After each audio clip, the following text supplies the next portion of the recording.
మా పేరు సాంబశివరావు. చెప్పండి, ఇప్పుడు అసెంబ్లీ జరుగుతుంది కదా, సో ఈ అసెంబ్లీ అనేది చాలా ప్రత్యేకమైన చెప్పుకోవాలి. ఎందుకంటే అసెంబ్లీ ప్రారంభమైందండి. రావణ రాజ్యం పోయి రామరాజ్యం వచ్చింది. ఇక్కడ 29 గ్రామాల ప్రజలందరూ కూడా ఎంతో సంతోషంగా ఉన్నారు.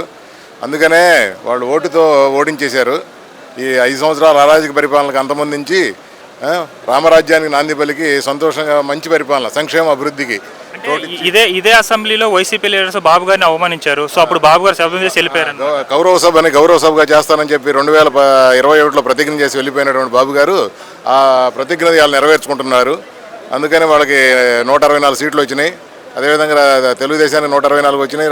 వైఎస్ఆర్సీపీకి 11 సీట్లతోనే జనం సైలెంట్గా ఓటుతో బుద్ధి చెప్పి అరాచక పరిపాలన, నిరంకుశ పరిపాలనకి అంతమందించి రామరాజ్యానికి, సంక్షేమానికి, అభివృద్ధికి పెద్దపీట వేసి బాబు గారిని గెలిపించుకొని మరి ఆంధ్రప్రదేశ్ని అభివృద్ధి పదంలో నడపడానికి ఒక నూతన వరవడిని దిద్దారని చెప్పి ప్రజలందరూ కూడా మంచి తీర్పు ఇచ్చారు.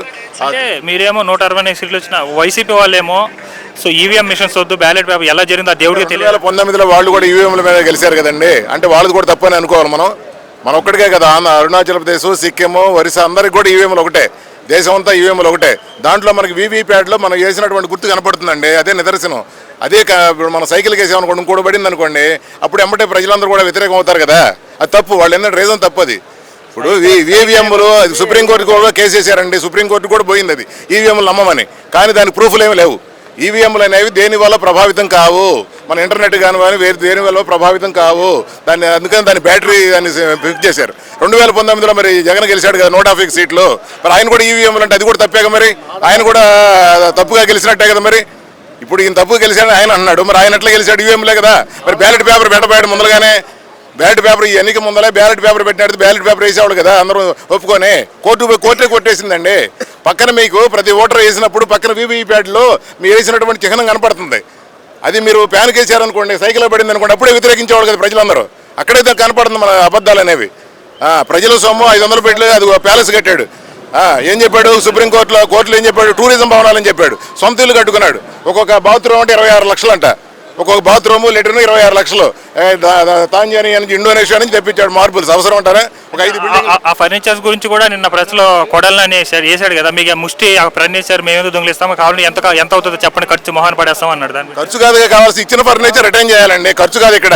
ఆయన ప్యాలెస్ ఆయన అక్కడి నుంచి వస్తాననుకున్నాడు ఎంతో మరి మెజార్టీతో.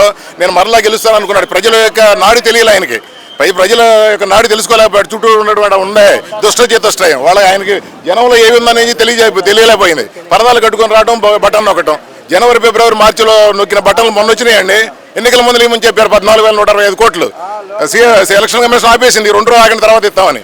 మరి ఏంటంటారు? లోపల అప్పుడు డబ్బులు ఉండే ఇయటానికి, కానీ నీలో ఉండే దురాలోచన డబ్బులు ఇస్తే ఓట్లు వేస్తారని. కానీ జనం అటుగా చాలా తెలియగల ఆంధ్రప్రదేశ్ ప్రజలు సైలెంట్గా ఉండి, ఎందుకంటే భయపడ్డారు. ఏంటి పథకాలు పోతాయని భయపడి చెప్పి సైలెంట్గా అందరూ ఎక్కడ అమెరికా నుంచి కూడా 6-5 లక్షలు ఖర్చు పెట్టుకుని ఓటేశారండి. మన దాంతో ఇక్కడ ఉన్న వాళ్ళందరూ కూడా ఎంతో ఆనందించాలా. కాబట్టి ఇలా రైతులందరూ కూడా రావణ రాజ్యం పోయి రావణ రాజ్యాన్ని అంతమందించి రామరాజ్యం వచ్చిందని చెప్పి అంతా సంతోషంగా ఉన్నారు. Chandrababu thank you sir, thank you very much.